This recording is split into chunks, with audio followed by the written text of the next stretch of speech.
नमस्कार साथियों, राघव पाठशाला के YouTube प्लेटफॉर्म पर आप सभी का हार्दिक स्वागत है। आपकी पढ़ाई चल रही होगी, आपने प्रवेश भी ले लिया होगा अब विद्यालय में। तो आज हम इस YouTube प्लेटफॉर्म पर अपना साइंस का सिलेबस शुरू करने वाले हैं, जिसमें आज हम बात करेंगे अपने पहले चैप्टर बारे में, जिसका नाम क्या है, रासायनिक अभिक्रियाओं समीकरण। तो मैं एक बार आपको बता देता हूँ कि हम कैसे कैसे क्या पढ़ने वाले हैं, कैसा हमारा यूट्यूब पर प्लेटफॉर्म पर हमारा सिलेबस रहेगा, मैं कैसे चलूँगा। तो मैं आपको बता दें, तो आज हम जो लेक्चर में बात करेंगे, हम पहले चैप्टर की बात करेंगे, रासायनिक अभिक्रियाओं समीकरण की, जिसमें मैं शुरू करूंगा जहां से आपने क्लास छोड़ी है। आपने अंतिम क्लास प्रवेश की है, कक्षा नाइन्थ। तो अब मैं नाइन्थ से शुरू करूंगा। थोड़ा टॉपिक नाइन्थ का लेंगे हम, पदार्थ वाला, फिर पदार्थ को हम समझेंगे, फिर पदार्थ में परिवर्तन को समझेंगे, और परिवर्तन होगा तब हम कहेंगे क्या हुई है अभिक्रिया। फिर हमारा चैप्टर यहाँ से शुरू हो जाएगा, रासायनिक अभिक्रियाओं समीकरण। तो आपको बढ़िया ढंग से बैठ के लेक्चर को पूरा ढंग से देखना है। हैंड रिटन आपको नोट्स मिलेंगे, मैं भी यहाँ लिखवाऊंगा। तो आपको जैसे मैं ये बोर्ड भरूंगा, लिखूंगा पूरा, आपको क्या ले लेना है, स्क्रीनशॉट ले लेना है। या फिर आपने टेलीग्राम ज्वाइन कर रखा होगा, तो वहाँ पर आपको क्या मिल जाएगी, इसकी पीपीटी। तो वहाँ से आप नोट्स अपने बना सकते हैं। और आज हम थोड़ा बहुत, पहले तो मैं आपको सिलेबस का बता देता हूँ, हमें कौन कौन से टॉपिक पढ़ने हैं और क्या क्या पढ़ना है। तो साथ में मैं आपको क्लास 10th का रोड मैप भी देने वाला हूँ। तो चलिए शुरू करते हैं बिना किसी देरी के अपना लेक्चर, जिसका नाम है रासायनिक अभिक्रियाओं समीकरण। तो देखिए साथियों, अगर मैं बात करूं, तो हमने क्लास नाइन्थ में, आपने क्लास नाइन्थ में पढ़ा है पदार्थ। क्या पढ़ा आपने? पदार्थ।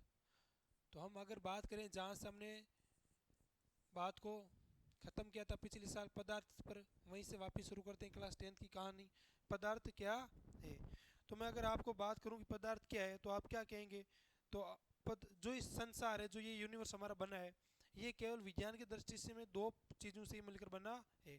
या तो वो आपकी चीज़ क्या हो सकती है, पदार्थ हो सकती है, या अगर वो पदार्थ नहीं है तो फिर वो क्या होगी, आपकी ऊर्जा। अर्थात जो ये यूनिवर्स है, ये दो चीज़ों से मिलकर बना है, एक है पदार्थ और दूसरी है ऊर्जा। अगर वो चीज़, कोई चीज़ पदार्थ नहीं है तो फिर वो क्या है, ऊर्जा, और अगर ऊर्जा नहीं है तो वो क्या है, पदार्थ। तो हम सीखेंगे पदार्थ है क्या। तो क्लास नाइन्थ में हमारा पहला चैप्टर था हमारे आसपास के पदार्थ। आपने अच्छी ढंग से तैयारी की, आपने पढ़ा होगा कि आपने वहाँ पढ़ा कि पदार्थ क्या है। तो मैं अगर बात करूँ कि मेरे आसपास क्या चीज़ें मुझे दिखाई दे रही है, तो जितनी भी मुझे चीज़ें दिखाई दे रही है वो सारी क्या है, पदार्थ है। जैसे ये मार्कर है जिसे मैं लिखने वाला हूँ, आपका स्टाइलिश पेन है, तो ये भी एक क्या है, पदार्थ है। क्यों पदार्थ है? तो इसकी अगर हम बात करें, तो मैं जब इसको पकड़ रहा हूँ तो मेरे हाथ में ये क्या कर रहा है, कुछ ना कुछ अपना वजन रख रहा है। इसका मतलब इसका कुछ ना कुछ भार है। और अगर इसका भार भी है, तो और जगह अगर मैं इसको रखना चाहूँ तो मुझे इसके लिए क्या चाहिए, कुछ जगह भी चाहिए। अर्थात मैं अगर इसे किसी स्थान पर रखना चाहूँ तो ये क्या घेरेगा, वो जगह लेगा, स्थान घेरेगा। अर्थात हमारी परिभाषा क्या बनी, कोई भी ऐसी सामग्री या कोई भी ऐसी वस्तु जो क्या रखती हो, बाहर रखती हो और स्थान घेरती हो, क्या कहलाता है, पदार्थ कहलाता है। तो देखिए साथियों, हम क्या लिखने वाले हैं, पदार्थ की परिभाषा। बिल्कुल मैं बेसिक से शुरू कर रहा हूँ, पदार्थ को समझेंगे, फिर हम कहेंगे पदार्थ में परिवर्तन होता है, कितने प्रकार का होता है वो पढ़ेंगे हम, भौतिक और रासायनिक। फिर हम कहेंगे हमें जो मेनली पढ़ना है हमारे चैप्टर में, रासायनिक अभिक्रिया। इसका मतलब हमें पहले समझना होगा रासायनिक परिवर्तन क्या होता है या परिवर्तन क्या होता है। फिर परिवर्तन के बाद हम कहेंगे ये रासायनिक परिवर्तन है, ये भौतिक परिवर्तन है, जहाँ से हम हमारा चैप्टर शुरू हुआ है ना। तो पहला आप परिभाषा नोट करेंगे, परि पदार्थ, है ना। तो लिखिए साथियों, पदार्थ क्या है, तो हम कहेंगे ऐसी वस्तु, ऐसी वस्तु जिसका कोई भार हो, जिसका कोई भार हो तथा स्थान घेरती हो, तथा स्थान घेरती हो। क्या कहलाता है, स्थान घेरती हो, तो उसे पदार्थ कहते हैं। तो हमने ये कहा कि अगर कोई भी ऐसी वस्तु है जो क्या रखती हो, भार रखती हो और स्थान घेरती हो, क्या कहलाएगी, आपकी पदार्थ कहलाएगी। तो हमें शॉर्ट में सिंपल सा इतना याद रखना है कि अगर कोई चीज़ पदार्थ है, कि क्या कोई चीज़ क्या है, अगर पदार्थ है, तो उसके लिए दो कंडीशन क्या होनी चाहिए, फुलफिल होनी चाहिए। वो दो कंडीशन क्या होनी चाहिए आपकी, अगर पदार्थ है तो उसके पास केवल क्या होना चाहिए, एक भार होना चाहिए, दूसरा उसके पास क्या होना चाहिए, स्थान। वो स्थान लेती है कुछ ना कुछ, जिसको हम क्या कहेंगे, एक शब्द और कहेंगे आयतन। क्या कहेंगे? आयतन। तो हमें केवल इतना अभी याद रखना है कि अगर कोई भी वस्तु पदार्थ है तो वो कुछ नहीं करेगी, वो क्या रखेगी, केवल बाहर रखेगी और क्या करेगी, स्थान को घेरेगी। क्या घेरेगी? स्थान को घेरेगी। ठीक है साथियों, एक बार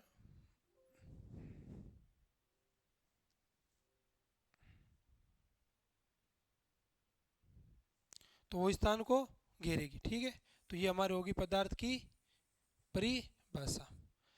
अगर मैं आगे आपसे बात करूं, क्या कोई वस्तु अगर पदार्थ नहीं है, पदार्थ नहीं है, तो फिर वो क्या होगी? तो अगर कोई वस्तु पदार्थ नहीं है तो फिर वो क्या होगी? ऊर्जा। हमें इतना याद रखना है कि संसार में प्रति जो भी वस्तुएं बनी है या जो भी वस्तु है वो केवल दो चीज़ें हो सकती है, या तो वो पदार्थ हो सकता है या फिर वो आपकी ऊर्जा हो सकती है। अगर मैं बात करूं, आपको एक उदाहरण दूं मैं, जैसे हवा। मैंने क्या आपको हवा क्या है, तो आप क्या कहेंगे कि सर हवा पदार्थ थोड़ी है, हवा का कोई भार थोड़ी है, या हवा का कोई स्थान थोड़ी है, स्थान तो लेती ही नहीं हवा, तो फिर वो पदार्थ नहीं है क्या हवा? तो साथियों देखिए, हवा पदार्थ है कि नहीं, आप कमेंट करिए कि हवा पदार्थ है या नहीं।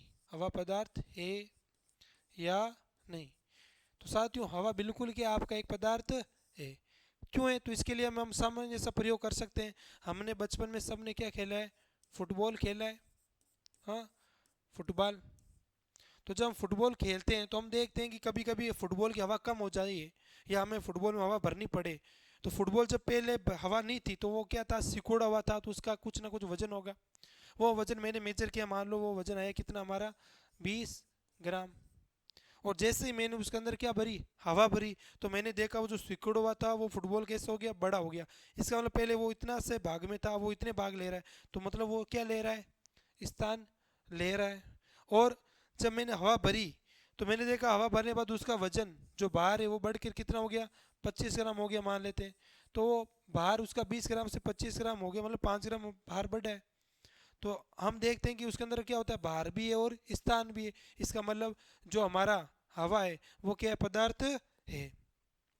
अगर ये पदार्थ नहीं होता फिर ये क्या होता, ऊर्जा होता।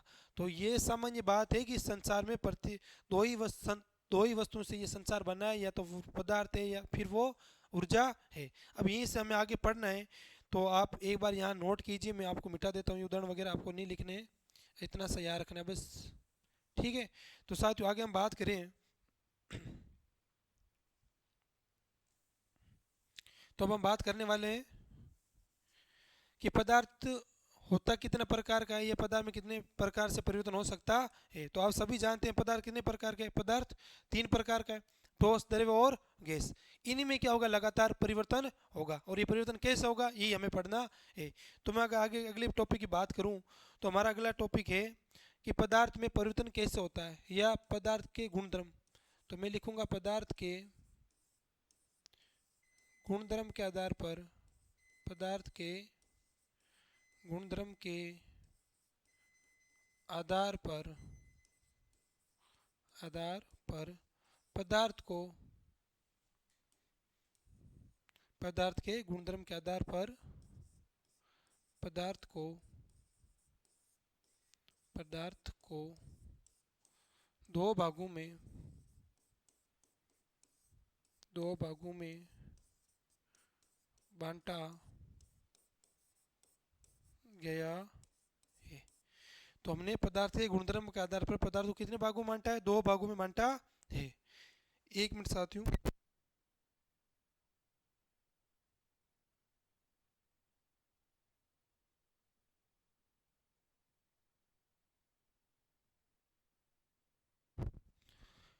तो हमने पदार्थ को 2 भागों में बांटा है। हम जानते हैं पदार्थ को 2 भागों में, कौन कौन से भागों में बांटा है हमने पदार्थ को। तो वो 2 भाग कौन से हैं आपके याद रखना है आपको, वो 2 भाग है आपके। पहला भाग हो जाएगा पदार्थ का,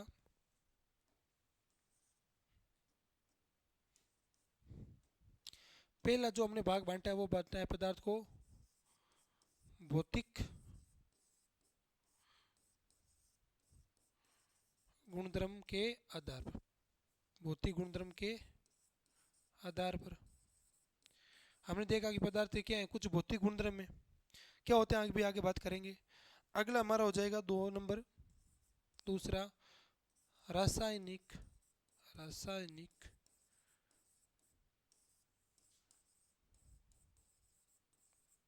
गुणधर्म के आधार पर। तो हमने पदार्थ को दो भागों में बांट दिया। एक में हमने बात की पदार्थ के भौतिक गुणधर्म की, और एक में बात हम कर रहे हैं पदार्थ के रासायनिक गुणधर्म की। तो क्या क्या होते हैं, चलिए आगे बात करते हैं।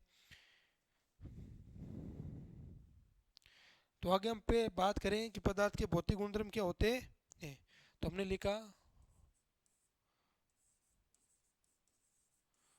पदार्थ के भौतिक गुणधर्म कौन कौन से होते हैं। तो साथियों देखिए, नाम लिखा है भौतिक गुणधर्म। तो साथियों भौतिक का मतलब होता है ऐसी चीजें जो हमें दिखाई देती है। हम कहते हैं ना भौतिक जगत में। तो भौतिक जगत या भौतिक का मतलब क्या है। भौतिक का इतना मतलब है कि जो ऐसी चीज या ऐसा गुण जो तो आपको क्या हो आसानी से दिखाई दे, प्रत्येक रूप से दिखाई दे, ऐसे गुणधर्म वहाँ पे क्या कहलाते हैं, भौतिक गुणधर्म। जैसे मैं बात करूँ ये मार्कर है, तो मार्कर मुझे दिखाई दे रहा है कि इसकी बनावट कैसी है। अभी इसका आयतन भार कितना है, ये कितनी जगह ले पा रहा है। तो ये सारे जो इसके गुण है, बनावट वगैरह, आकार आकृति, ये सारे से कौन से गुणधर्म है, भौतिक गुणधर्म। लेकिन क्या हमें ये इसकी बनावट अंदर से कैसी है, इसकी आंतरिक संरचना कैसी है, ये कैसे कणों से मिलकर बना है, इसके अंदर जो कण है उनकी बनावट कैसी है, वो कैसे अरेंज है, उनका मुझे पता नहीं चल रहा, मुझे देख के नहीं बता सकता प्रत्येक रूप से। इसका मतलब ये कौन से गुणधर्म हो जाएंगे, इसके रासायनिक गुणधर्म। तो भौतिक गुणधर्म कौन से हो जाएंगे, तो हम लिखेंगे ऐसे गुणधर्म, आपको लिखना है ऐसे गुणधर्म जो प्रत्यक्ष प्रत्यक्ष रूप से प्रत्यक्ष रूप से दिखाई देते हैं।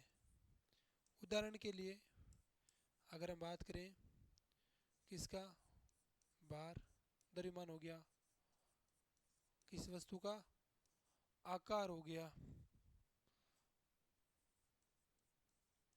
आकृति हो गई, रंग हो गया, ताप हो गया, घनत्व आदि सभी पदार्थ कौन से गुणों में गुणधर्म बेटा, सभी कैसे गुणधर्म है, भौतिक गुणधर्म। और अगर इन्हीं में सब में किसी में से एक में परिवर्तन होगा तो हम क्या कहेंगे, पदार्थ के भौतिक गुणधर्म में क्या हुआ है, परिवर्तन, जिसको हम क्या नाम देंगे अलग से, भौतिक परिवर्तन। जहाँ से हमारा क्लास 10th का सिलेबस शुरू हुआ है।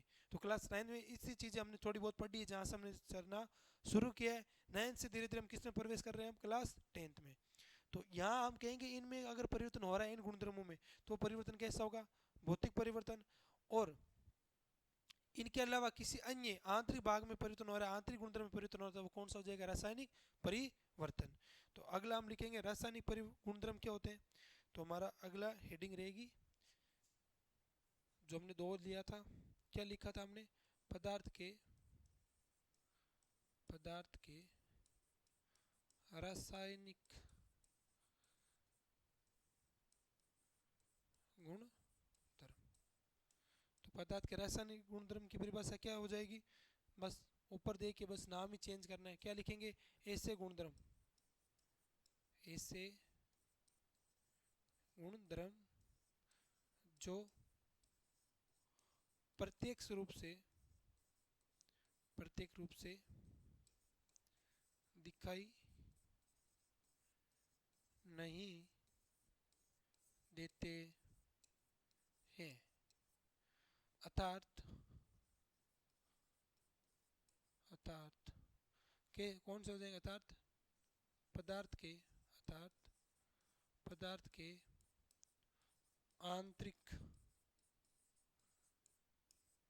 आंतरिक गुण को आंतरिक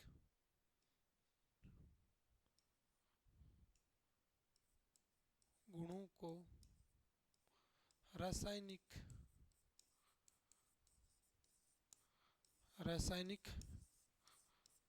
गुणधर्म कहते हैं।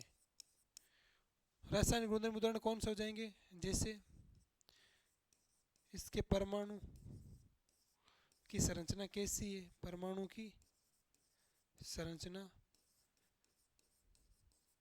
कैसी है, वो अरेंज कैसे हैं, उनकी बनावट कैसी है, अंदर से बनावट हो गया, है ना, व्यवस्थित कैसे हैं, ये सारी बात हम कहाँ करेंगे?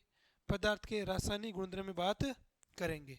और अगर इन गुणधर्म में कोई परिवर्तन आएगा तो हम क्या कहेंगे? वो कैसा परिवर्तन है? रासायनिक परिवर्तन है। इनकी वापिस हम अलग से विशेषताएं पढ़ेंगे। भौतिक परिवर्तन की क्या विशेषता है, रासायनिक परिवर्तन की क्या विशेषता है, तो आपने नोट कर लिया होगा। अगला हम पढ़ेंगे, अब यहाँ से हमारा शुरू हुआ है, तो अब अगली हमारी रीडिंग क्या रहेगी? पदार्थ के परिवर्तन या पदार्थ में परिवर्तन। तो हम लिखने वाले हैं परिवर्तन, कि जो पदार्थ में परिवर्तन होगा वो कैसे होगा? पदार्थ में परिवर्तन। और हमने अभी पढ़ रहा है परिवर्तन केवल किस किन में होगा?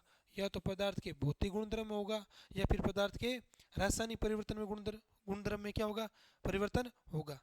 तो जैसे मैं अगर बात करूं, आपको जनरल बात माननी है कि हम मानते हैं कि माना कोई मेरे पास क्या था, पदार्थ ए था, माना कोई पदार्थ ए था, माना कि मेरे पास क्या था, कोई पदार्थ ए था। कुछ समय मैंने बाद देखा कि जो पदार्थ ए था वो पदार्थ बी में क्या हो गया? बदल गया। तो ये ए बी में कब बदल सकता है? जब ए में क्या हो? कुछ परिवर्तन हो। और जब ए में कुछ परिवर्तन होगा तो हमें क्या मिलेगा? कि बी नया पदार्थ मिलेगा। भाई बी तभी बन सकता है जब ए में कुछ क्या हो? परिवर्तन हो, तभी बी बनेगा। और जब कुछ परिवर्तन होगा तो वो परिवर्तन कैसे हो सकता है? दो तरीके से थे, या तो फिर वो भौतिक गुणधर्म में परिवर्तन हो सकता है, फिर वो रासायनिक गुणधर्म में परिवर्तन हो सकता है। इन दो में परिवर्तन होकर ही क्या बन सकता है? कोई नया पदार्थ बन सकता है। और अगर मैं ज़्यादा डीप बात करूं तो भौतिक गुणधर्म में जब परिवर्तन होगा तो नया पदार्थ बनेगा नहीं, लेकिन किससे बनेगा? रासायनिक गुणधर्म में बनेगा। तो ये था पदार्थ में परिवर्तन क्या है, या पदार्थ कैसे क्या चेंज करता है, पदार्थ में कैसे चेंज हो सकता है। दो तरीके से हो सकता है, भौतिक और रासायनिक। अब यहीं से हमारा टॉपिक शुरू हुआ है। हम लिखेंगे भौतिक परिवर्तन क्या होता है और रासायनिक परिवर्तन क्या होता है। तो अगली हेडिंग हमें लगानी है, आप नोट करेंगे। अब हम कहेंगे परिवर्तन, हमारी हेडिंग रहेगी परिवर्तन, चेंज। तो चेंज कितने प्रकार से आ सकता है? तो हमने कहा परिवर्तन कितने प्रकार का होता है साथियों? तो अब याद रखना है, परिवर्तन होता है दो प्रकार का। पहला होता है आपका भौतिक परिवर्तन। अब कक्षा 10 की साइंस क्लास शुरू हुई है।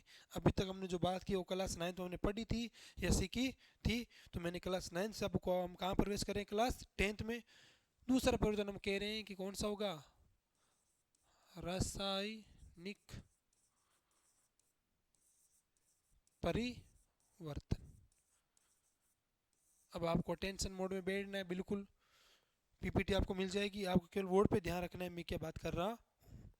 तो साथियों देखिए, मैंने एक तरफ नाम लिखा है भौतिक परिवर्तन, एक तरफ नाम लिखा है रासायनिक परिवर्तन। मैं उदाहरण लिख के रहा हूँ, फिर हम परिभाषा की बात करेंगे, आपको समझना है केवल। तो मैंने कहा कि मेरे घर में दो एक्टिविटी होती है, दो चीज़ें हम घरेलू लाइफ में अपने जीवन में, दैनिक जीवन में देखते हैं। क्या? अभी गर्मियों का सीज़न चालू हो गया है, गर्मियाँ शुरू हो गई, गर्मी। तो हम देखते हैं कि जो मेरे पास पानी था, मैंने उसको क्या किया? टेम्परेचर उसका लो किया, मैंने उसको ठंडा किया। और जब मैंने उसको ठंडा किया तो मैंने देखा पानी किस में बन गया? पानी का क्या बन गया? बर्फ़। एक तो दैनिक जीवन घटना में ये देखता हूँ। दूसरी मैं क्या देखता हूँ कि जो मेरे पास दूध था, जो घर पे हमारी माता जी करती है, कि हमारे घर में दूध था एक्स्ट्रा बच गया, हमने उसका क्या किया? दूध में हमने उसका जामुन, है ना, जामुन दिया जिसे हम राजस्थान में कहते हैं, है ना, उसके अंदर नींबू डाला, मिर्च डाली, डाल के हमने देखा कि दूध को हमने किससे बदल दिया? रात भर रख रख कर हमने उसको बदल दिया दही में। ये दो मैं दैनिक जीवन में घटनाएं देखता हूँ। अब जब मैं दो चीज़ें देखता हूँ तो मैं कुछ ऑब्जर्व करता हूँ, क्या कि जो मैंने पानी से बर्फ़ बनाया था उसको तो मैं क्या करता हूँ, जब बर्फ़ को बाहर निकालता हूँ तो मेरा वापस जो बर्फ़ था मेरे पास वो वापस किस में बन गया, कुछ देर बाद वो बाहर आने पर वापस क्या बन गया, पानी। लेकिन जब मैं यहाँ देखता हूँ तो मैं ये नहीं कह सकता कि जब मेरे को सुबह क्या मिला, दही, तो मेरे मन में आया नहीं मैं दही नहीं खाऊंगा, मुझे तो क्या चाहिए, दूध चाहिए। तो मैं ये नहीं कर सकता कि जो मेरा दही था मैं वापस उसको किस में बदल दूँ, दूध में। ऐसा करना मेरे लिए क्या है, असंभव है। लेकिन ये चीज़ मेरे लिए करना बहुत ही आसान है, संभव है कि बर्फ़ था वापस पानी बना दूंगा, पानी था वापस बर्फ़ बना दूंगा। तो इससे मैं क्या सीखा, इससे मैं ये सीखा कि कुछ परिवर्तन तो ऐसे होते हैं जिनको हम क्या कर सकते हैं, बदल सकते हैं, उत्क्रमणीय कर सकते हैं, रिवर्स कर सकते हैं, मतलब मैं मूल पदार्थ को वापस बना सकता हूँ। और कुछ परिवर्तन ऐसे हैं जिनको मैं वापस क्या नहीं कर सकता, व्युत्क्रम प्रोसेस में नहीं चल सकता, वापस दूध से वापस दही पे नहीं जा सकता। इन्हीं परिवर्तन को या ऐसे ही परिवर्तन को हम साइंस की भाषा में कहते हैं उत्क्रमणीय परिवर्तन। उत्क्रमणीय मतलब होता है कि आप मूल पदार्थ को वापस प्राप्त कर सकते हैं। जब मैंने पानी से बर्फ बनाया तो मुझे जब बर्फ मिला तो मेरा मूल पदार्थ तो क्या था, पानी, तो मैं उस वापस बर्फ से पानी की ओर जा सकता हूँ। लेकिन दूध से दही बनाया, दही बनने के बाद में वापस मूल पदार्थ कौन था, दूध, दूध की तरफ नहीं जा सकता। तो इसका मतलब कुछ परिवर्तन तो क्या होते हैं, स्थायी होते हैं, परमानेंट है, वो बदलेंगे नहीं। और कुछ परिवर्तन ऐसे हैं जो क्या है, टेम्परेरी, अस्थायी है। तो ये अस्थायी परिवर्तन है, कौन, भौतिक परिवर्तन, ये अस्थायी नहीं है। जबकि दूध से दही या दही से दूध ये अब अस्थायी हो गया, ये परमानेंट है। अब आपको नया पदार्थ दही मिल गया, अब आप इसको क्या नहीं कर सकते, बदल नहीं सकते। दूसरा वर्ड मैंने अभी नाम लिया, नया पदार्थ बना है। जब मैं पानी से बर्फ बनाया तो केवल नया पदार्थ थोड़ी मिला था, पानी का फॉर्मूला अगर मैं लिखना चाहूँ तो क्या होगा, H2O। बर्फ की बात करेंगे तो ये भी H2 होगा, बस इतना फॉर्म होगा। बर्फ किस फॉर्म में, अभी सॉलिड फॉर्म में, ठोस है। यहाँ पानी किस फॉर्म में था मेरा, लिक्विड फॉर्म में। तो मैं देख पा रहा हूँ कि जब लिक्विड था वो सॉलिड में बदल गया, कौन से परिवर्तन में, भौतिक परिवर्तन में। अब लिक्विड से सॉलिड का मतलब क्या है, इसकी क्या चेंज हुई है, अवस्था क्या हुई है, अवस्था, इसकी अवस्था बदली है केवल। तो दूसरा मुझे ये पता चला कि भौतिक परिवर्तन में केवल क्या बदलती है, अवस्था बदलती है। कोई नया पदार्थ नहीं मिला है मुझे, ये पानी था, बर्फ भी पानी ही है, पानी का ही भाग है, पानी से मिलकर ही बना है। बस उसने अपना आकार, है ना, यूनिफॉर्म बदल ली, अपनी ड्रेस बदल ली उसने, है वो पानी का पानी। तो मैं ये कहूँगा यहाँ पर मुझे क्या नहीं मिला है, कोई नया पदार्थ नहीं मिला है, नया पदार्थ नहीं मिला। जबकि अगर यहाँ बात करूँ, मेरे पास क्या था, दूध, मुझे सुबह क्या मिल गया, दही। दही तो क्या है, बिल्कुल ही हम कह सकते हैं नया पदार्थ है। दही हमारे लिए नया है, दूध जैसा इसके अंदर कोई गुण नहीं है, ये दूध जैसा थोड़ी है, ये दूध से बिल्कुल ही क्या है, अलग है। तो हम कहेंगे यहाँ तो हमें क्या मिलता है, नया पदार्थ मिलता है।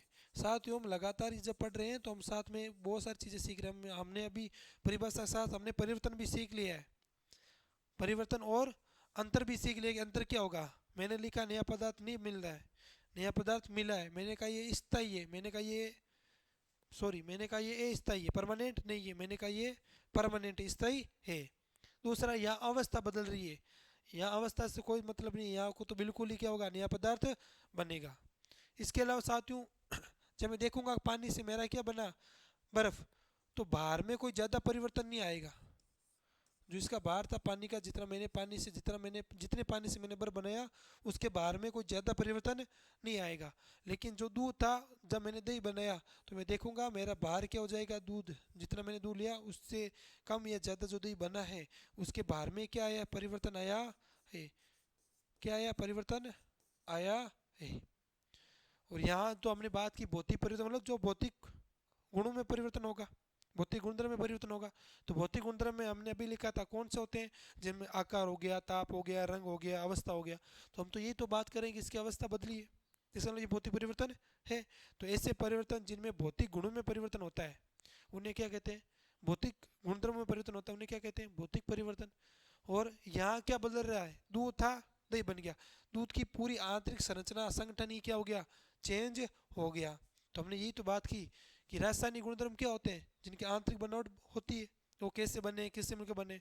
तो हम यहाँ रासायनिक परिवर्तन में क्या लिखेंगे कि यदि किसी पदार्थ की आंतरिक संरचना बदल जाए है, तो वो परिवर्तन कैसा कहलाएगा, रासायनिक परिवर्तन कहलाएगा। तो अब साथ में मैं आपको क्या लिखाने वाला हूँ, अंतर लिखाने वाला हूँ। तो आप समझ गए होगे। तो मैं अब यहाँ इसको मिटा देता हूँ, मैंने उदाहरण आपको समझा दिया। ये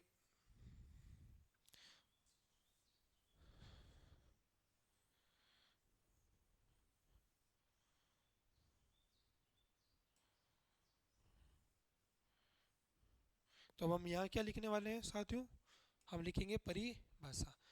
तो आपकी पहली परिभाषा क्लास 10th की क्या हो जाएगी कि भौतिक परिवर्तन क्या होता है और रासायनिक परिवर्तन क्या होता है। तो आप नोट करेंगे, लिखेंगे हेडिंग भौतिक परिवर्तन। तो साथियों आपका भौतिक परिवर्तन क्या हो गया, तो भौतिक परिवर्तन आप लिखना शुरू करेंगे। यदि किसी पदार्थ के, यदि किसी पदार्थ के भौतिक गुणों जैसे क्या हो जाएगा आपका आकार, आकृति, रंग, अवस्था में अवस्था बदले, अवस्था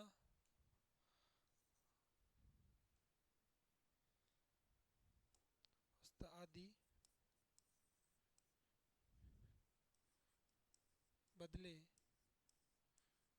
तो इसे भौतिक परिवर्तन कहते हैं। आपको यहाँ ये नहीं लिखना है कि भौतिक ऐसा परिवर्तन जिसमें नया पदार्थ बनता है, भौतिक नया पदार्थ नहीं बनता है भौतिक परिवर्तन कहलाता है, नहीं साथियों। ये जो नया पदार्थ हम बोल रहे हैं नहीं बनता है, ये केवल इसकी पहचान है, परिभाषा नहीं है ना। कई बार हम क्या करते हैं कि लिख देते हैं कि नया पदार्थ नहीं बनता है, तो ऐसा परिवर्तन क्या कहलाता है, भौतिक। या ऐसा हम कह देते हैं जिसमें मूल स्वरूप को प्राप्त किया जा सकता है, अर्थात उत्क्रमणीय परिवर्तन क्या कहलाता है, भौतिक नहीं। ये उसके गुणधर्म है। जैसे मैं आपकी बात करूँ अमल किसे कहते हैं, तो हम ये थोड़ी लिख सकते हैं अमल स्वाद में खट्टे हैं कड़वे हैं, नहीं, खट्टे नहीं लिख सकते कि स्वाद में खट्टे हैं, वो अमल नहीं होते, वो अमल के गुणधर्म है, वो अमल के गुण है, प्रॉपर्टी है। अमल तो क्या होगा, हम लिखेंगे साइंस की परिभाषा क्या है, जो जल में क्या देता हो, एच प्लस विलीन देता, सॉरी एच प्लस आइन देता हो। तो ये हमें ध्यान रखना है कि परिभाषा क्या होगी और उसका गुणधर्म क्या होगा। तो ये आपकी परिभाषा है, गुणधर्म अलग चीज है ना, गुण जो लक्षण है वो अलग चीज है, हम अभी लक्षण भी लिखेंगे। तो ये क्या हो गया, यदि किसी पदार्थ के भौतिक गुणों जैसे आकार, आकृति, रंग, अवस्था आदि बदले तो इसे क्या कहेंगे हम, भौतिक परिवर्तन। अगर हमें कुछ ऐसा दिखाई दे रहा है जिसमें ये चीजें बदल रही है तो हम कहेंगे वो कैसा परिवर्तन है, भौतिक परिवर्तन। उदाहरण मैं आपको यहाँ लिखवाना चाहूँ, वैसे लिखा ही हुआ है, एक बार वापस नोट कर लेते हैं दूसरा। तो जब मैंने कहा कि ये पानी है, पानी से क्या बना, जनरल जो आप लगातार कक्षाओं में पढ़ते आ रहे हैं, छोटी कक्षाओं में भी, पानी से बर्फ, पानी से बर्फ बना। यहाँ पानी कौन सी अवस्था में था, लिक्विड, बर्फ बना तो ये क्या हो गया, सॉलिड। तो इसकी क्या बदली, अवस्था, क्या बदली, अवस्था। तो अवस्था बदल रही है इसलिए हमने इससे क्या कहा, ये भौतिक परिवर्तन है। फिर हम देखेंगे पानी का जो फॉर्मूला वो क्या है, H2O। यहाँ बर्फ का फॉर्मूला बनेगा वो भी H2 ही होगा, अर्थात ये पहले H2O था, अभी भी क्या है, H2O ही है, अर्थात यह पदार्थ नहीं बना है। ठीक है, वापिस क्या मैं बर्फ से पानी बना सकता हूँ क्या, तो हाँ मैं तीर लगाऊंगा ऐसे। ठीक है, तो मैं कह सकता हूँ बिल्कुल पानी से बर्फ बना है तो बर्फ में से वापस में पानी भी बना सकता हूँ। ये आपका कौन सा था, भौतिक परिवर्तन। अगला हम लिखेंगे रासायनिक परिवर्तन। तो मैं यही बात कर लेता हूँ, यहाँ लिख देता हूँ आपके लिए, ताकि एक ही पीपी टेबल आपके दोनों लिखे रहें, आपको दिक्कत ना। फिर हम आगे इसका आगे टेबल बना लेंगे किसकी, भौतिक परिवर्तन में अंतर और रासायनिक परिवर्तन में क्या अंतर है। तो हम लिखेंगे रासायनिक परिवर्तन क्या होगा, तो हम लिखेंगे ऐसा परिवर्तन, ऐसे यदि, है ना,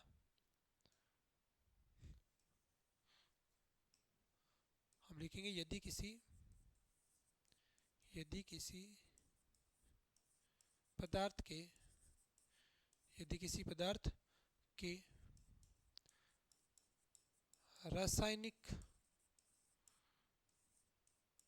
गुणों यदि किसी पदार्थ के रासायनिक गुणों जैसे रासायनिक गुण जैसे कैसे होगी रासायनिक गुण जैसे आंतरिक संरचना गुण आदि में गुण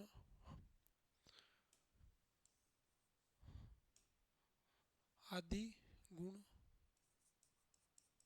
आदि में परिवर्तन हो आदि में परिवर्तन हो तो उसे रासायनिक परिवर्तन कहते हैं। तो ऐसा यदि किसी पदार्थ में रासायनिक गुणों में परिवर्तन हो रहा है तो उसे हम कहेंगे रासायनिक परिवर्तन हो रहा है। तो एक बार आप नोट कीजिए, तब तक मैं पानी पी लेता हूँ और आप बिल्कुल सीरियस होकर एकदम एज ए कोचिंग आपको पढ़ना है। बिल्कुल हम किसी फालतू बात हम कोई करने वाले नहीं है, चले पॉइंट टू पॉइंट हम चलेंगे। जितना होगा उतने बढ़िया मैं आपको नोट्स दे रहा हूँ। जब हमारा कोर्स पूरा हो जाएगा तो आपको हैंड रिटन नोट्स भी मैं पीडीएफ फॉर्म में मेरे लिखे हुए दे दूंगा। तो आप एक बार नोट कीजिए, फिर हम क्या करते हैं भौतिक परिवर्तन और रासायनिक परिवर्तन में अंतर, जो हमारा अगला पॉइंट बनता है, अगला जो हमारा क्लास 10th में जो टॉपिक है जिससे कभी कोई प्रश्न पूछ लिया जाता है क्या कि भौतिक परिवर्तन और रासायनिक परिवर्तन में क्या लिखिए अंतर लिखिए। तो हम करेंगे अगला अंतर क्या होते हैं, आप नोट डाउन कीजिए एक बार।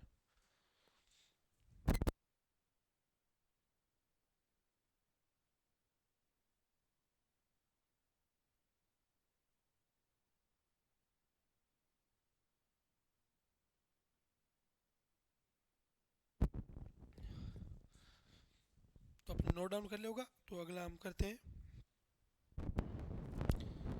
तो अगली हमारी रीडिंग है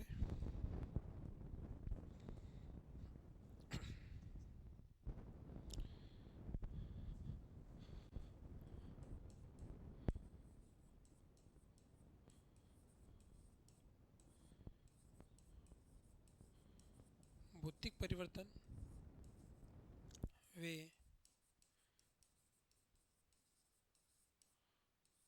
रासायनिक परिवर्तन में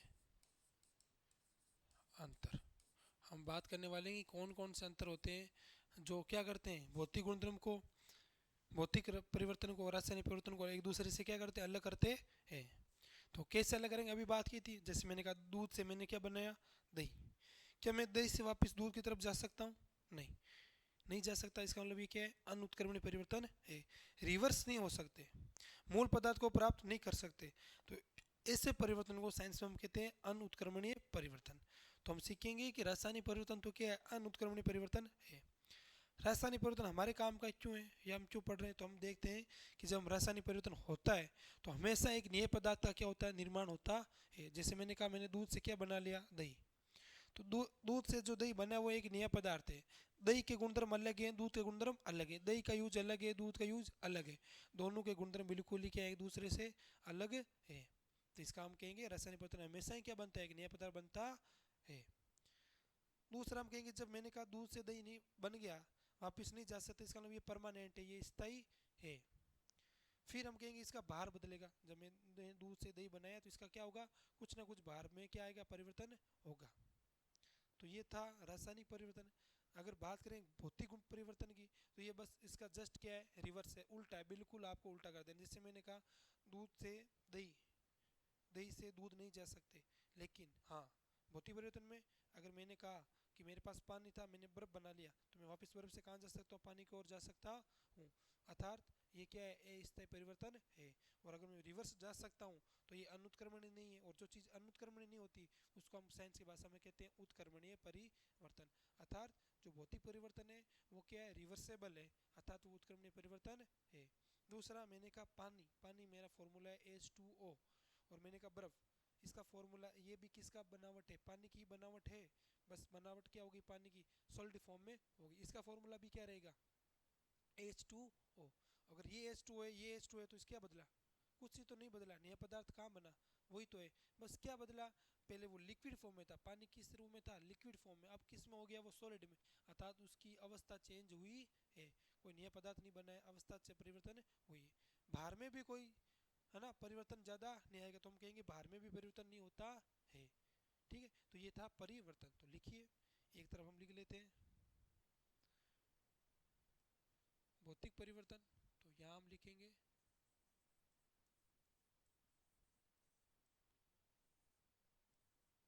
भौतिक परिवर्तन, और एक तरफ हम क्या लिखने वाले हैं,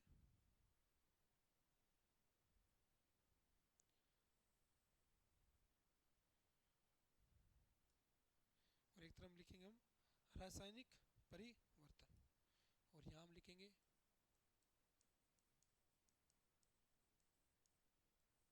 आपके रासायनिक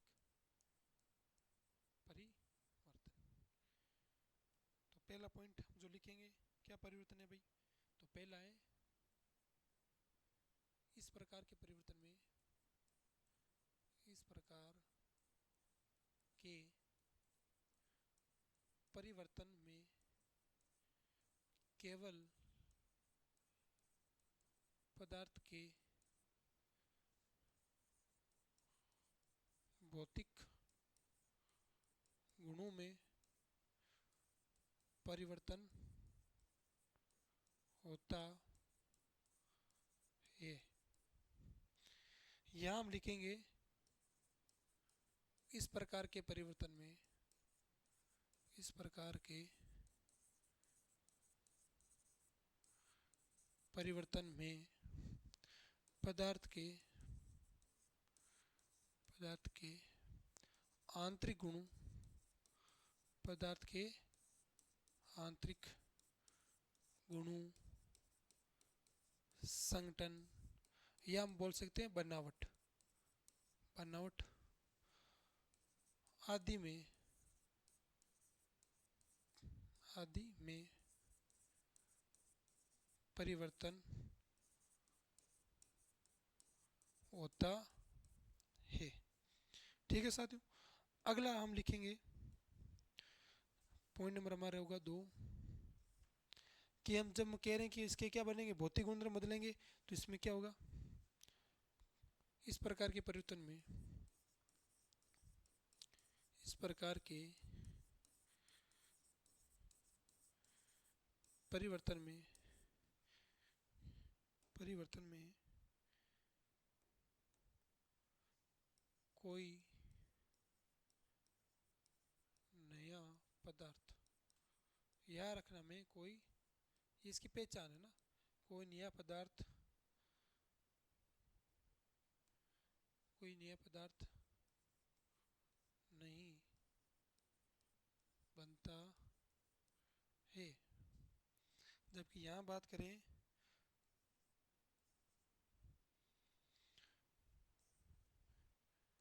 इस प्रकार के परिवर्तन में, इस प्रकार के परिवर्तन में, इस प्रकार के परिवर्तन में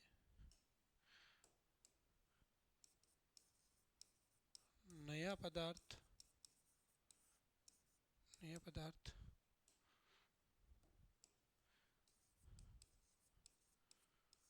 बनता है। अगला हमारा अंतर हो जाएगा, अंतर नंबर हमारा 3,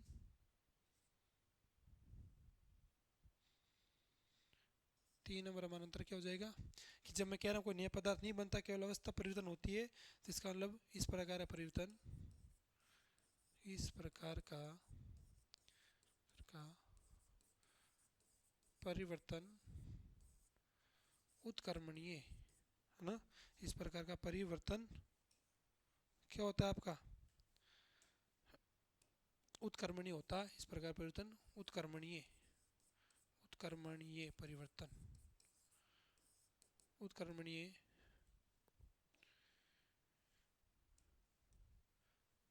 ये परिवर्तन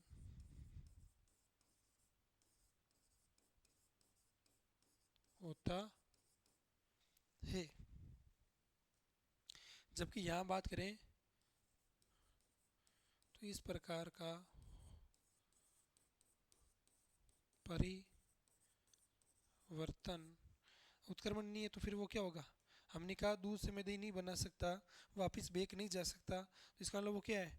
अनुत्क्रमणीय है। इस प्रकार का परिवर्तन अनुत्क्रमणीय अनुत्क्रमणीय परिवर्तन अनुत्क्रमणीय परिवर्तन अनुत्क्रमणीय परिवर्तन होता है। चूंकि ये अगर ये उत्क्रमणीय वापिस जा सकता हूँ, इसका मतलब ये क्या नहीं है? परमानेंट नहीं है। तो अगला हमारा क्या हो जाएगा पॉइंट?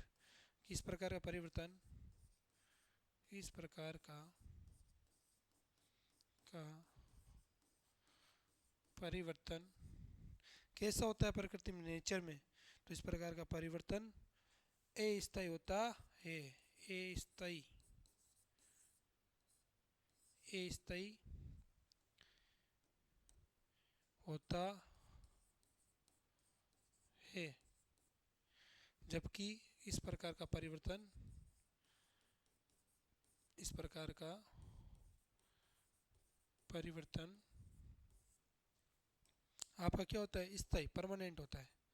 परिवर्तन स्थायी होता है। अगला हमारा हो जाएगा पॉइंट नंबर 5। इस प्रकार के परिवर्तन में इस प्रकार के परिवर्तन में पदार्थ के भार में परिवर्तन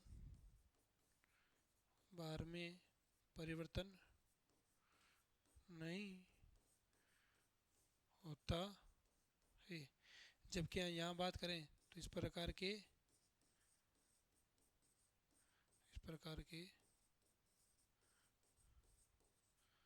परिवर्तन में भार में अंतर उत्पन्न होता है। अंतिम हम क्या लिख लेंगे? कोई हमें पूछेगा उदाहरण क्या है, तो हम अब लिखेंगे उदाहरण। तो आप कोई भी उदाहरण दे सकते हैं, तो हम लिखेंगे यहाँ उदाहरण। तो आप लिखेंगे उदाहरण क्या हो जाएगा इसका? भौतिक परिवर्तन का उदाहरण। तो भौतिक हो गया पहला, बर्फ से पानी, पानी से बर्फ, कुछ भी लिखिए चाहे आप। यहाँ उदाहरण की बात करें हम क्या लिख लेंगे? दूध से दही। तो ये हो गया हमारा। इसके अलावा अगर आप लिखना हो चाहिए तो लकड़ी का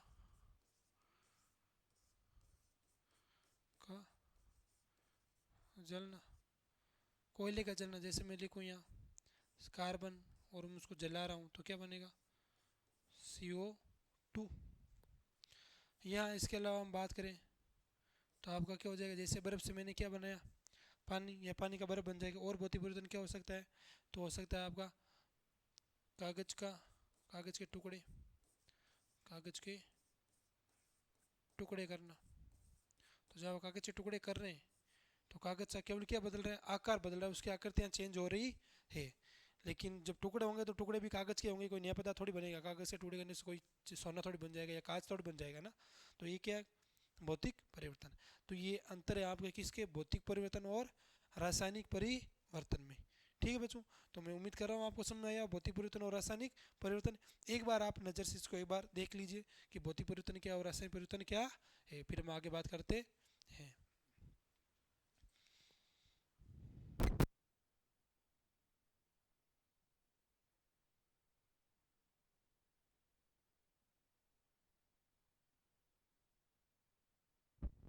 ठीक है, तो ये हो गया हमारा भौतिक परिवर्तन और रासायनिक परिवर्तन।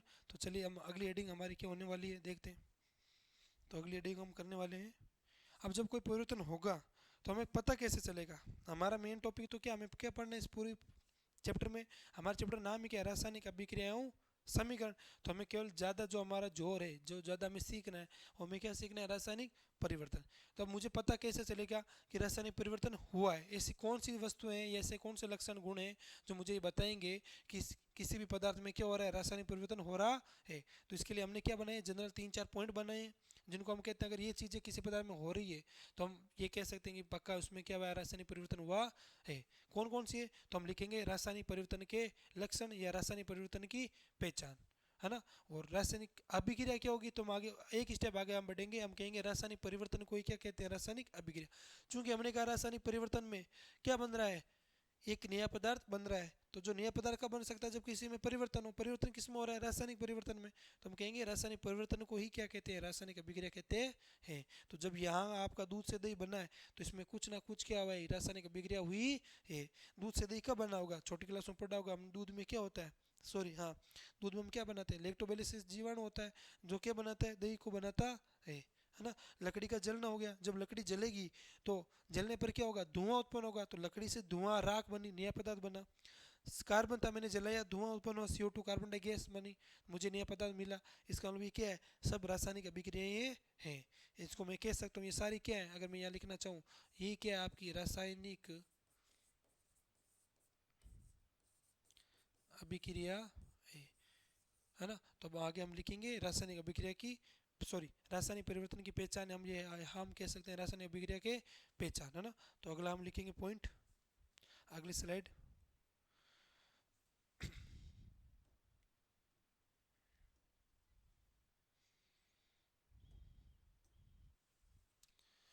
तो ऐसे कौन से लक्षण है, ऐसे कौन से गुण है जो हमें क्या बताएंगे कि किसी रासायनिक पदार्थ परिवर्तन हो रहा है या नहीं हो रहा है, या किसी रासायनिक अभिक्रिया परिवर्तन हो रहा है या नहीं हो रहा है। तो आप लिखिए रासायनिक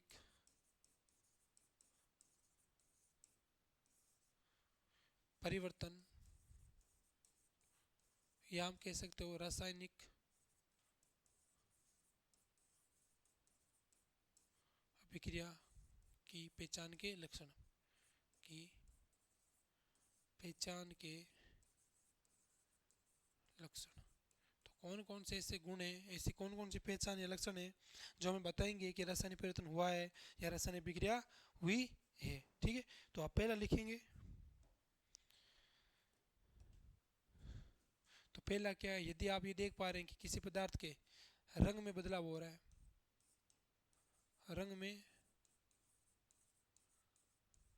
परिवर्तन हो रहा है, अगर किसी पदार्थ के रंग में परिवर्तन हो रहा है तो हम क्या कहेंगे, वहाँ रासायनिक परिवर्तन या रासायनिक अभिक्रिया हुई है। दूसरा हम लिखेंगे गैस का निर्माण, गैस का निर्माण, है ना। अगर हम कहीं देख पा रहे हैं कि कहीं किसी पदार्थ में गैस का निर्माण हो रहा है, गैस बाहर निकल रही है, मतलब वहाँ रासायनिक परिवर्तन हुआ है, वहाँ रासायनिक अभिक्रिया हुई है। इसके ऊपर आपकी एक्टिविटी भी दे रखी है एनसीईआरटी के नंबर 3 या 4 नंबर पेज पर। अगर आप देखेंगे क्लास 10 का जो साइंस सिलेबस है, जो हमारा पहला चैप्टर है, उसमें गैस का निर्माण होता है। हमें कैसे पता चला, जब गैस का निर्माण होता है तो रासायनिक अभिक्रिया हुई है। तो वहाँ अभी हम शंकु का अभी मैं डायग्राम बनाऊंगा, आपको बताऊंगा, पहले हम पॉइंट लिख लेते हैं। हम वहाँ देखेंगे कि हम जब किसी फ्लास्क में शंकु, है ना, उसमें क्या डालते हैं, दानेदार जिंक, और उसके अंदर सल्फ्यूरिक अम्ल एसिड डालते हैं। तो हमने दो पदार्थ डाले, हम देखते हैं कुछ समय बाद ये दोनों में कुछ ना कुछ ऐसा परिवर्तन, ऐसा अभिक्रिया होती है कि बाहर क्या निकलता है, धुआं निकलता हुआ दिखाई देता है, गैस निकलती हुई दिखाई देती है, जिसको हम बोलेंगे वो कौन सी गैस निकली है, हाइड्रोजन गैस निकली है। तो वो हमें बताएगा वहाँ गैस का निर्माण इसलिए हुआ है क्योंकि वहाँ रासायनिक अभिक्रिया हुई है। तीसरा हम लिखेंगे, अगर आपको क्या दिखाई दे, रंग में परिवर्तन, गैस का निर्माण, या फिर आपको नया पदार्थ बनता हुआ दिखाई दे, नया पदार्थ बने, तो नया पदार्थ बना तो हम कह रहे हैं ना रासायनिक अभिक्रिया हुई है या रासायनिक परिवर्तन हुआ है। इसके अलावा हम क्या लिख सकते हैं, ताप में परिवर्तन आए, यदि किसी पदार्थ के ताप में परिवर्तन आ रहा है तो भी वहाँ क्या हो रहा है, रासायनिक अभिक्रिया हो रही है। तो ये कैसे लक्षण है जो हमें बताते हैं किसी पदार्थ के, किसी वस्तु के, किसी पदार्थ में क्या हो रहा है, रासायनिक परिवर्तन हो रहा है या रासायनिक अभिक्रिया हो रही है। बात करते हैं, मैंने कहा गैस का निर्माण होगा तो हमें कैसे पता चलेगा रासायनिक परिवर्तन हुआ है। ये इसलिए बता रहा हूँ क्योंकि यहाँ पर एक्टिविटी दे रखी है। तो वो एक्टिविटी क्या है, तो यहाँ ध्यान दीजिए, वो कहता है कि जब हम क्या लेते हैं, कोई शंकु लेते हैं, तो हमने ये क्या लिया, कोई है ना शंकु प्लास वगैरह कुछ लिया। तो हम यहाँ देखेंगे, यहाँ हमने क्या लगाई है, ये इसका ढक्कन रहा, यहाँ हमने कॉर्क फिट किया है ताकि कोई दूसरे पदार्थ नया अंदर प्रवेश ना करे। तो हम यहाँ करेंगे कॉर्क का निर्माण। तो हम कहेंगे यहाँ पर क्या लगाई है, मैंने कॉर्क लगाई है। कॉर्क कुछ नहीं होता, रबड़ का कोई है ना बैंड वगैरह मान लो, रबड़ का जो ढक्कन जैसा हो। तो यहाँ हमने लगाया कॉर्क यहाँ।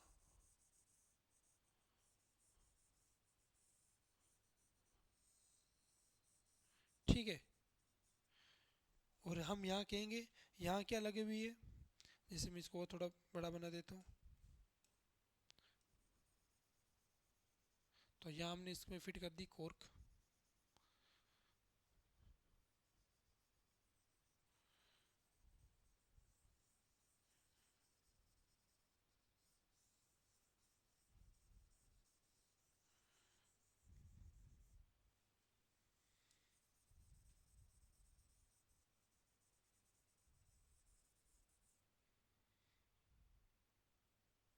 चलो कोई मैं ना ऐसे चित्र बना देता हूँ आपको।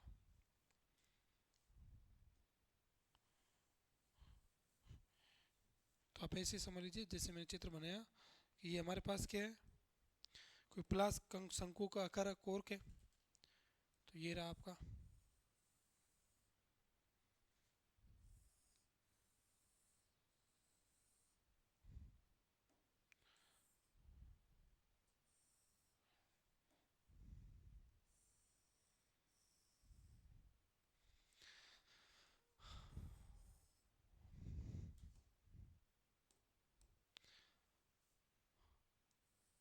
यहाँ हमने लगाया कॉर्क, और यहाँ लगी है कॉर्क के पास में नली।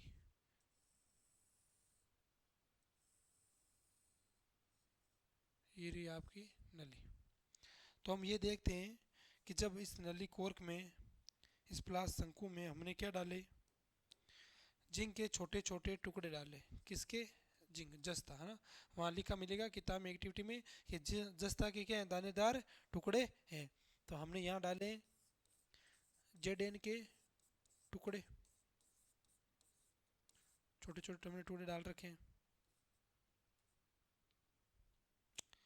अब इसमें हम क्या मिलाएंगे, तो हम इसमें मिला रहे हैं, ये हम मिलाया हमने इसमें सल्फ्यूरिक एसिड H2SO4। दो पदार्थ थे, हम दोनों पदार्थ को हमने मिलाया। तो हम यहाँ देखेंगे कुछ समय बाद यहाँ से एक गैस का निर्माण होगा, एक गैस निकलेगी, यहाँ से बाहर निकलती हुई हमें दिखाई देगी। उस गैस को हम कहेंगे ये कौन सी गैस है, आपकी H2 अर्थात हाइड्रोजन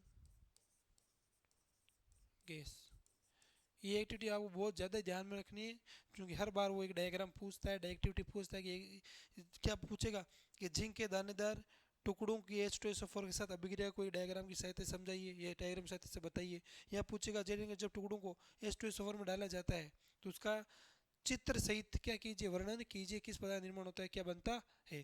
तो हमें यह ध्यान रखना है कि जब मैंने जिन के टुकड़ों को H2SO4 के विलयन में डाला, या इसके ऊपर H2SO4 डाला, तो मैंने ये देखा कि ये दोनों एक दूसरे पर क्या करते हैं, परिवर्तन करते हैं। दोनों में कुछ परिवर्तन होता है, कुछ अभिक्रिया होती है, और बाहर क्या निकलती है, हाइड्रोजन गैस। वैसे हम आगे पढ़ेंगे कि H2SO4 क्या है, एक तरह का अम्ल है, और ये Zn जिंक क्या है, एक तरह की धातु है।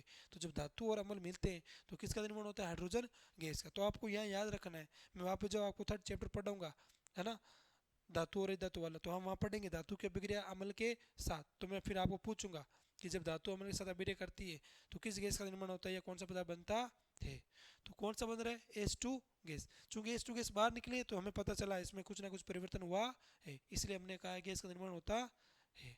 ठीक है। अगर किसी को डाउट आए कि सर रंग में परिवर्तन कैसे होता है, वो कैसे बताएंगे, रंग का परिवर्तन भौतिक में भी हो सकता है। तो आपने कभी घरेलू लाइफ में अपने दैनिक जीवन में देखा होगा, जो हम आलू वगैरह सब्जी वगैरह लेके आते हैं, तो कभी कभी हम आलू को देखते हैं वो अंदर से ब्लैक होता है, या छोटा सा उसका ब्लैक पोर्शन होता है, हिस्सा होता है उसके अंदर।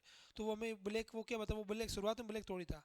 आलू जब था नया फ्रेश था तो वो सफ़ेद या पीला कलर का था, लेकिन कुछ ना कुछ बाई कुछ पदार्थों के साथ वो बिगड़े, परिवर्तन करने पर उसमें क्या हुआ, परिवर्तन हुआ, और उसका रंग क्या हो गया, चेंज। वरना आपने क्लास 7वीं या 6वीं क्लास में पढ़ा होगा, है ना, आयोडीन का परीक्षण, है ना, आयोडीन परीक्षण होता था, तो वो कहता था आपको क्या करना है, आलू लेना है ना, आलू में क्या करना है आपको, वो आयोडीन की मात्रा डालनी है। कुछ समय आप बाद देखेंगे आलू का रंग परिवर्तन हो जाता है, वहाँ से वो क्या हो जाता है, बैंगनी कलर का या काले कलर का हो जाता है। तो वो परीक्षण या वो क्रिया कलाप हमें क्या बताता था कि इसमें क्या हो रहा है, परिवर्तन हो रहा है। तो वहाँ रासायनिक अभिक्रिया होती थी, लेकिन वहाँ नाम नहीं लिखा था कि रासायनिक अभिक्रिया है ये। वो केवल हमें समझाते कि अगर हम ऐसा करेंगे तो क्या हो जाएगा, है ना, कलर चेंज हो जाएगा, जिसे आयोडीन परीक्षण कहते हैं। कि अगर आपको पता करना हो, है ना, आयोडीन, सॉरी माफ कीजिए, आयोडीन की मात्रा डालते हैं, वो कहता है कार्बोहाइड्रेट परीक्षण कि कार्बोहाइड्रेट अंदर है या नहीं, है ना, प्रोटीन परीक्षण होता था। तो ऐसे जो परिवर्तन परीक्षण है वो आगे चलकर हमारे लिए क्या बन रहे हैं, अभिक्रिया बन रही है। तो हम कहेंगे जब ये जो शंकु वगैरह है, इसमें हमने प्रश्नावली में मैंने क्या डाला, जेलिन के टुकड़े डाले और अमल डाला, तो इसमें कुछ ना कुछ परिवर्तन हुआ, जिसकी वजह से गैस का निर्माण हुआ। जो गैस का निर्माण हुआ इसलिए हम कह रहे हैं ये रासायनिक अभिक्रिया हुई है। तो ये थी कि इसकी पहचान, रासायनिक परिवर्तन या रासायनिक अभिक्रिया की पहचान। याद रखना है कौन कौन से, सीधा पूछेगा रंग में परिवर्तन, गैस का निर्माण, नया पदार्थ या ताप में परिवर्तन। तो सिंपल क्वेश्चन आएगा, बताइए किसी रासायनिक परिवर्तन में अभिक्रिया पहचान कैसे कर सकते हैं, रासायनिक अभिक्रिया पहचान कैसे कर सकते हैं। तो हम लिखेंगे यदि किसी पदार्थ में ये चीज़ें हो रही है, उसके रंग में परिवर्तन आ रहा है, उसके गैस का, उसमें गैस का निर्माण हो रहा है, उसके उसमें नया पदार्थ बन रहा है, या ताप में परिवर्तन हो रहा है, तो हम कहेंगे वहाँ क्या हुई है, रासायनिक अभिक्रिया हुई है ना। तो ये था रासायनिक परिवर्तन या रासायनिक अभिक्रिया। ठीक है साथियों, तो अगला अब हम आगे जो पढ़ेंगे वो हम पढ़ेंगे रासायनिक अभिक्रिया क्या होती है। तो हमने कहा रासायनिक परिवर्तन को मैं नाम यहाँ क्या लिख रहा हूँ, अभिक्रिया। तो हमारी रासायनिक अभिक्रिया की परिभाषा क्या हो जाएगी, किसी पदार्थ के रासायनिक परिवर्तन को ही क्या कहते हैं, रासायनिक अभिक्रिया कहते हैं। जो रासायनिक परिवर्तन हुआ उसी को तुम कह रहे हैं ये अभिक्रिया कर रहा है, तो इसका मतलब हमने लिखेंगे रासायनिक परिवर्तन में को ही, रासायनिक परिवर्तन को ही क्या कहते हैं, रासायनिक अभिक्रिया कहते हैं, है ना। फिर हम पढ़ेंगे रासायनिक अभिक्रिया कितने प्रकार की होती है, रासायनिक अभिक्रिया को संतुलित क्यों किया जाता है। तो अगला हमारी हेडिंग हो जाएगी, आप नोट कर लीजिए, रासायनिक अभिक्रिया। तो हमारा अगला हेडिंग है रासायनिक अभिक्रिया किसे कहते हैं या रासायनिक अभिक्रिया क्या होती है। एक बार आप स्क्रीनशॉट ले लीजिए ताकि मैं साइड में हो जाऊं, फिर हम आगे लिखना शुरू करते हैं।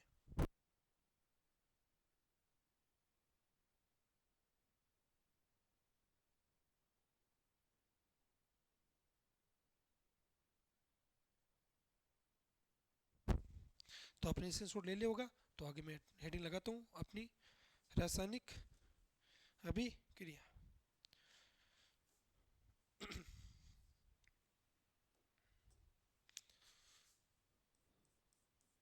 तो हमारी हेडिंग है रासायनिक अभिक्रिया क्या है। तो यहाँ आप लिखेंगे रासायनिक क्रिया।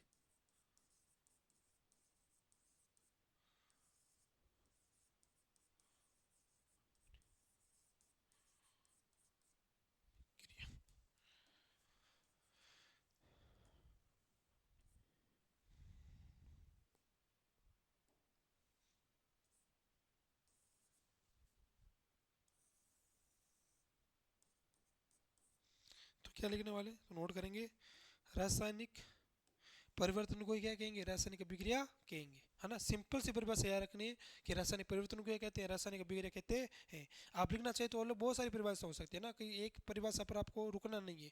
अभी मैं आपको बात करूं तो मैं ये लिखूंगा, जब मैंने पीछे बात की कि जब हमने क्या लिया, जिंक लिया और सल्फ्यूरिक अम्ल लिया, तो नया पदार्थ बना था ना, है ना। तो हम ये भी कह सकते हैं जब दो या दो पदार्थ मिलकर एक नया पदार्थ निर्माण करते हैं, उसे भी क्या कहते हैं, रासायनिक अभिक्रिया कहते हैं। लेकिन अगर आपको एक लाइन में याद रखना हो, है ना, वन लाइन में, तो आप क्या लिखेंगे, रासायनिक परिवर्तन को क्या कहते हैं, रासायनिक अभिक्रिया कहते हैं, है ना। तो मैं आपको दोनों लिख रहा हूँ, जो आपको अच्छी लगे वो आप लिख सकते हैं, है ना। तो लिखिए पहली परिभाषा हमारी, कि रासायनिक परिवर्तन को ही, तो हम लिखेंगे किसी रासायनिक, किसी रासायनिक, एक मिनट बचो ना।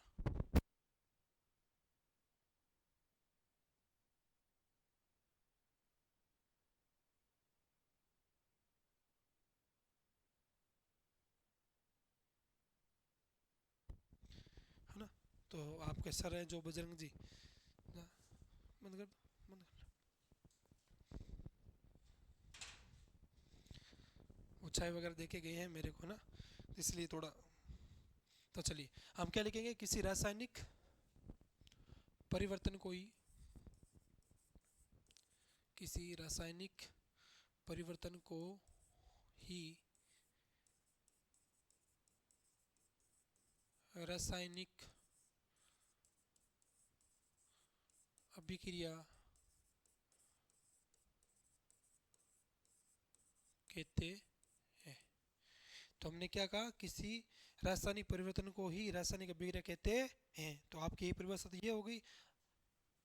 अगली एक परिभाषा और आप लिखेंगे अथवा करके,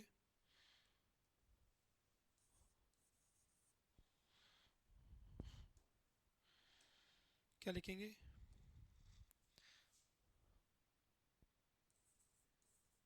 कि जब कोई दो या दो से अधिक पदार्थ मिलकर, जब जब कोई दो या दो से अधिक पदार्थ मिलकर किसी नए पदार्थ का निर्माण करते हैं तो उसे रासायनिक अभिक्रिया कहते हैं। तो ये आपकी होगी रासायनिक अभिक्रिया की परिभाषा, जिसका आप कब से क्या कर रहे हैं, वेट कर रहे हैं सर रासायनिक अभिक्रिया क्या होती है, रासायनिक अभिक्रिया क्या होती है ये। तो ये हमारा जो सिलेबस में जो पहला चैप्टर जिसकी परिभाषा है वो यहाँ आई है। तो हमने अभी डिटेल में पढ़ा है कि रासायनिक परिवर्तन क्या है, पदार्थ क्या है, कैसे परिवर्तन हुआ, है ना। वरना मैं सीधा टॉपिक आप शुरू कर सकता था कि रासायनिक अभिक्रिया क्या होती है, नहीं। हमें यहाँ सिलेबस डिटेल में करना है। आपको कभी भी ये नहीं लगेगा कि हम यहाँ टाइम पास कर रहे हैं। हम आप ये हम वादा करें जो अभी स्कूल में हो रहा है बिल्कुल वैसा ही हम उससे भी ज़्यादा करवाने की कोशिश करेंगे। आप ये परिवर्तन देखिएगा, आपको बिल्कुल ये जो कोचिंग ज्वाइन करके यहाँ बैठना है, नोट्स आपको मिलेंगे। मैंने कहा ये मैं लिख रहा हूँ, आपको हैंड रिटन नोट्स पीपीटी मिलेगी, आपको लिखना है वहाँ पे टेलीग्राम पर आपको ज्वाइन हो जाइए, है ना। वहाँ आपको इसका लिंक भी मिल जाएगा टेलीग्राम का, और ये पीपीटी भी मिल जाएगी। जैसे हमारा चैप्टर पूरा होगा, कंप्लीट होगा, हम इसकी क्या करेंगे, क्वेश्चन की प्रैक्टिस भी करेंगे। तो जो चीज़ें आपको एक ना लिमिटेड कोर्स में मिलती है, कोर्स में वैसे आपको यहाँ ऑनलाइन हम देने का प्रयास कर रहे हैं। बस आपको एक जज्बे के साथ जुड़ना है, मेहनत करनी है। आपका एक टारगेट होना चाहिए कि हमें 100 आउट ऑफ 100 लाना है, उसी के लिए हम मेहनत कर रहे हैं। तो क्लास आज के लिए हम इतना ही, हम इसका उदाहरण लिख लेते हैं, फिर क्लास आज के लिए इतना ही लेक्चर रहेगा हमारा। आगे हम बात करेंगे कल। तो हमारा उदाहरण क्या हो जाएगा, एक बार आप उदाहरण लिख लीजिए, फिर मैं क्लास को क्या कर देता हूँ ऑफ। उदाहरण क्या हो जाएगा, तो हम लिखेंगे ये कार्बन, मैंने इसकी अभिक्रिया क्या की ऑक्सीजन के साथ, जलाया मैंने इसको, तो क्या बन गया CO2। तो ये क्या हुई है, जब दो या दो से अधिक पदार्थ मिले हैं और तीसरा कोई नया पदार्थ बना है, उसी क्या कहते हैं, रासायनिक अभिक्रिया कहते हैं। तो ये था हमारा आज का लेक्चर, क्लास साइंस का पहला रासायनिक अभिक्रिया समीकरण पर। आगे की हम बात करेंगे कल के लेक्चर में। तब तक आप सभी को बहुत बहुत शुभकामनाएं इस क्लास 10th में प्रवेश की, और क्लास 10th की आपकी जो भी जर्नी रहे बहुत अच्छी रहे और हमारे साथ भी अच्छी रहे। आप ज़्यादा से ज़्यादा इस चैनल को सब्सक्राइब कीजिए, लाइक कीजिए, और आपको वीडियो कैसा लगा आप ज़रूर कमेंट कीजिए। अगर कहीं सुधार की आवश्यकता हो, आपको कुछ, है ना, लिखौट में या कहीं कंटेंट में कहीं भी कोई प्रॉब्लम आए, किसी भी प्रकार समस्या आए, आप ज़रूर कमेंट कीजिएगा। हम भरपूर प्रयास करेंगे उसको सॉल्व करने का। बहुत बहुत धन्यवाद। राघव पाठशाला पर विश्वास बने रखने के लिए आप सभी का पुनः धन्यवाद। ओके।